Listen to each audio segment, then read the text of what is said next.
Doctor B. Sivaprakasam, நுகர்வோர் பாதுகாப்பு. இன்றைக்கு சீரியல் நம்பர் 78. நுகர்வோர் ஆணைய உத்தரவை மதிக்காத நகராட்சி கமிஷனருக்கு பிடிவாரண்ட். ராமேஸ்வரத்தில் ரூபாய் 100 நுழைவு கட்டண ரசீது தொடர்பாக தொடரப்பட்ட வழக்கில் நுகர்வோர் ஆணையம் வழங்கிய உத்தரவை நிறைவேற்றாத ராமேஸ்வரம் நகராட்சி கமிஷனருக்கு பிடிவாரண்ட் பிறப்பித்து நுகர்வோர் குறைதீர்க்கும் ஆணையம் உத்தரவிட்டது.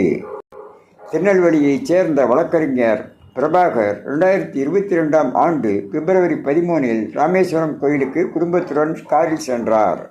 நகராட்சி சார்பில் ரூபாய் 100 நுழைவு கட்டணம் வசூலித்தனர்.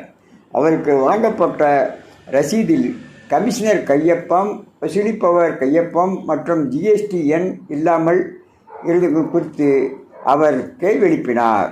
வசூல் செய்தவர்கள் பதிலளிக்கவில்லை.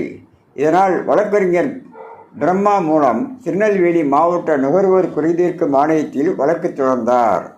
இந்த வழக்கை விசாரித்த கூடுதல் தலைவர் பிறவி பெருமாள், உறுப்பினர் சண்முகப்பிரியா ஆகியோர் மன உளைச்சலுக்காக ரூபாய் 20,000 மற்றும் வழக்கு செலவாக ரூபாய் 10,000 என மொத்தம் ரூபாய் 30,000 வழங்குமாறு ராமேஸ்வரம் நகராட்சி கமிஷனருக்கு உத்தரவிட்டனர். மேலும் 45 நாட்களுக்குள் தொகையை வழங்காவிட்டால் 9% வட்டியுடன் செலுத்த வேண்டும் என்றும் உத்தரவிட்டிருந்தனர். ஆனால் ஆணையத்தின் உத்தரவு அமல்படுத்தப்படாததால் வழக்கறிஞர் பிரபாகர் செயலாக்க மனு தாக்கல் செய்தார். இந்த மனுவை விசாரித்த நுகர்வோர் குறைதீர்க்கும் ஆணைய தலைவர் ஒய்.